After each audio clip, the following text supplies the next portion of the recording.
ఒక కంటెంట్ గురించి ఎలా మాట్లాడాలి అంటే, ఎలా చెప్పాలి కెమెరా ముందు, ఎలా మాట్లాడాలి, ఎలా క్రియేట్ చేయాలి అంటే, ఇప్పుడు అబ్బాయిలు ఒకేలా ఉంటారు కదా! ఆలోచనలన్నీ. ఇప్పుడు రేప్ చేసిన వాళ్ళను చంపేస్తున్నారు కదా! శిక్షిస్తారు, చంపేస్తున్నారు, ఉరి శిక్షలేస్తారు కదా! రేపిస్టులకు ఆడవాళ్ళని రేప్ చేస్తే. అప్పుడు పురుషులు ఏం చేస్తారు? దాన్ని ఏ పురుషుడు సపోర్ట్ చేయడు. ఎవరైనా పైకి అంటారు కావచ్చు కానీ, పురుషులందరూ సెక్స్ వాళ్ళే. సెక్స్ అంటేనే రేపు, అత్యాచారం లాంటిదే. మిస్‌బిహేవింగే. కాబట్టి పురుషులు దాన్ని వ్యతిరేకిస్తారు. ఆ రేపిస్ట్ మీద జాలి చూపెడతారు, సపోర్ట్ చూపిస్తారు కదా! ఆడవాళ్ళేమో హర్షం వ్యక్తం చేస్తారు. ఆ! అలాగే సెక్స్ గురించి ఏం చేస్తారు? అబ్బాయిలు మాట్లాడుకుంటారు. ఇక వేశ్యల కొంపలున్నాయి, లంజాలు ఎక్కడున్నారు, ఆంటీలు తిరిగిపోతా అంటుంటే దాని దిక్కు చూసుడు ఎక్కడ ఒకరికొకరు సపోర్ట్ ఇచ్చుకుంటారు, సహకరించుకొని అంతా గుంపుగా ఆడవాళ్ళ గురించి మాట్లాడుకుంటారు కదా! సెక్స్ గురించి ఇక్కడ లంజాలున్నారు, అక్కడ లంజాలున్నారు, ఆంటీలు ఇట్లున్నారు ఇవన్నీ మాట్లాడుకుంటారు కదా! సెక్స్ గురించి, లవ్ గురించి అబ్బాయిలు మాట్లాడుకుంటారు. ఇది అబ్బాయిల గుణం అనమాట.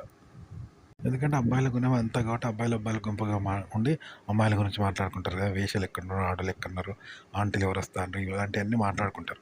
అట్లా అనమాట. కానీ దీన్ని ఎవరైనా వ్యతిరేకించే అబ్బాయి ఉంటాడా? ఉండడు. అందరూ కలిసి మాట్లాడుకుంటారు కదా ఆడోళ్ళ గురించి. మగవాళ్ళ సెక్స్ గురించి మాట్లాడుకున్నప్పుడు ఆడోళ్ళు వద్దంటారు. ఎందుకంటే వాళ్ళకు వ్యతిరేకిస్తారు. మగోళ్ళు వ్యతిరేకిస్తారు వాళ్ళను.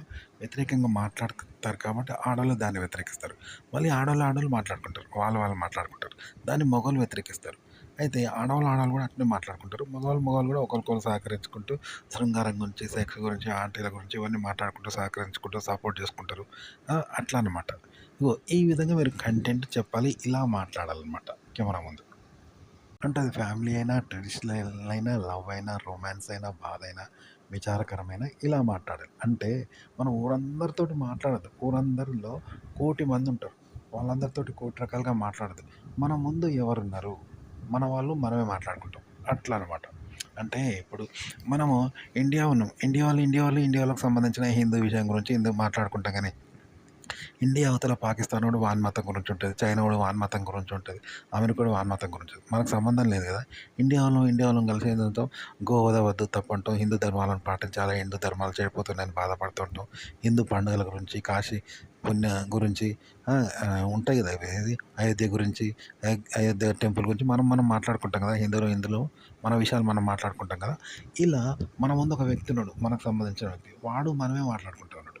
ఆ మూడో వ్యక్తికి అవసరం లేదు కదా! ఇలా మాట్లాడుకోవాలంట ఈ విషయాల గురించి. ఇట్లా ఇద్దరు మన ముందున్న వ్యక్తి ఇద్దరికి సంబంధించి ఒకరికొకరు సహకరించుకుంటూ మాట్లాడుకుంటాం కదా! అట్లా అనమాట. మూడోడు ఇంకోడు ఆడ ఉండొచ్చు, ఆంటీ ఉండొచ్చు, తల్లి ఉండొచ్చు.